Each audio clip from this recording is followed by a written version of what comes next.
High School Game Night is brought to you by JD's Pazzo Pizza in Ephrata.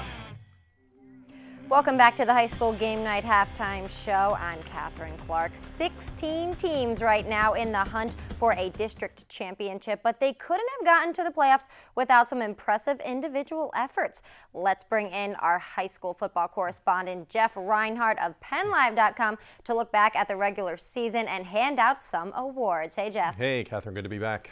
All right, Jeff, good to have you here. In Section 1, it was Wilson dominating again, but plenty of other studs putting up big numbers from contending teams. So fill us in, who's your MVP, Coach of the Year, and Unsung Hero?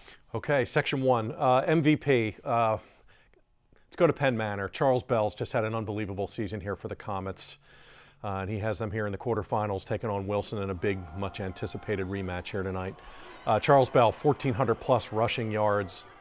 Led the Comets with 21 catches. He'll take snaps out of the Wildcat. 22 rushing touchdowns coming into this weekend, 26 total touchdowns. So Charles Bell has been as advertised, pegged him to have a big year, and he's been fantastic. Coach of the Year, Section 1, it's got to be Doug Doms at Wilson. Led the Bulldogs to another undefeated season in Section 1 play. That's 6 years in a row, 43 Section 1 wins in a row. This team had 19 new starters at the beginning of the season, and I know it's Wilson and it's a factory, but he and his staff had to get 19 new starters together, and then they ran the table again. Mucho impressive for Doug Doms at Wilson. Stick with Wilson for Unsung Hero.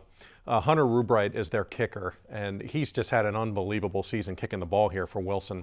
9 field goals, 47 extra points. He's got 74 kicking points, which is amazing. And pretty much every time he kicks off, he's booting it into the end zone. So Wilson's making teams drive 80 yards pretty much every time. So Mr. Rubright has been really impressive kicking, scoring points, kicking field goals for Wilson. That has a lot to do with why they're 11-0 here heading into the quarters against Penn Manor. Over to Section 2, plenty to talk about with Manheim Central, Cocalico, and Lebanon. It's going to be tough, but hand out your awards to the most deserving. I'll try. With all due respect to LL rushing leader Mark Royer in Manheim and Jet Janis at Cocalico, those guys have been fantastic. But the MVP's got to be Mark Piles for Lebanon. Just an unbelievable season for Mark. 2,800 passing yards, 32 touchdown passes. Over 1,000 rushing yards and 16 rushing touchdowns. Also was fabulous on defense for the Cedars, had over 100 tackles from his linebacker spot. He does have a scholarship offer from Bucknell. We'll see where he ends up, but just an unbelievable two-way season for Mark Piles. Coach of the Year, let's stay at Lebanon and go Jerry Yonchik. It's amazing what the Cedars have done here, gang. They were 0-10 last season, 0-10. Came back this year, went 7-4, made the district playoffs for the first time since 2008.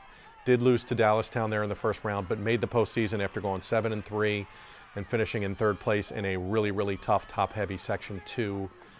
Jerry Yonchik's got to be the pick there.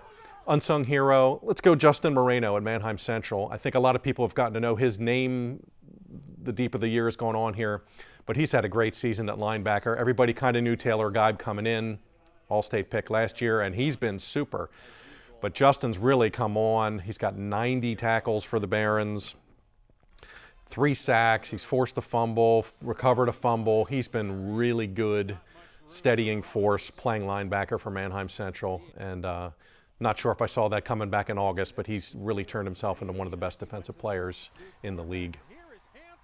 Impressive performances. And finally, Section 3, the cream did rise to the top eventually in Donegal and Garden Spot. Any surprises here for your MVP, Coach of the Year, and Unsung Hero?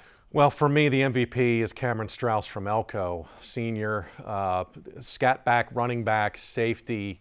He had an unbelievable season for the Raiders, rushed for 1,100 plus yards, had 28 total touchdowns, scored a little bit all over the place, had a rushing touchdown, had a receiving touchdown.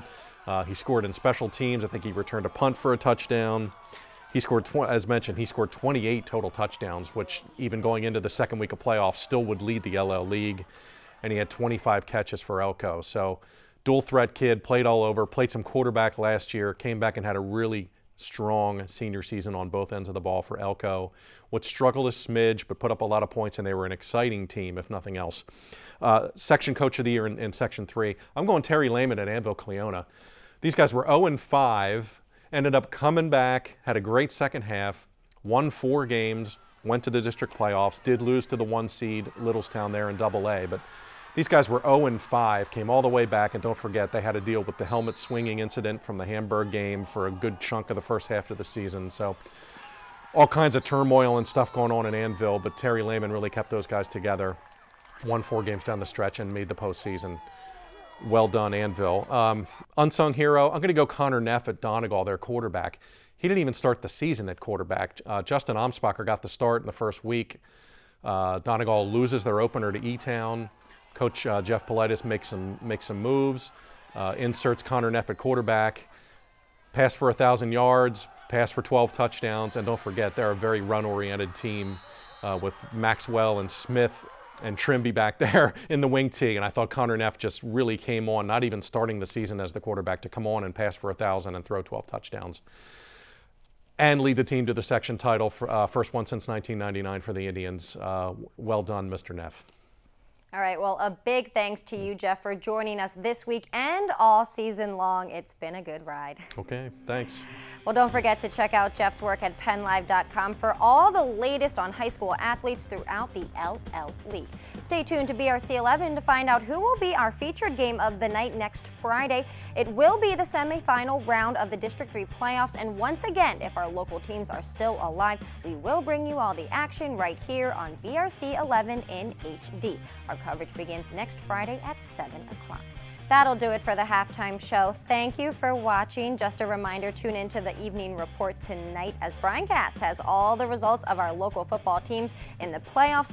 But for now, we'll send you back to Eagle Stadium for second half action between Lancaster Catholic and Cocalico. Enjoy.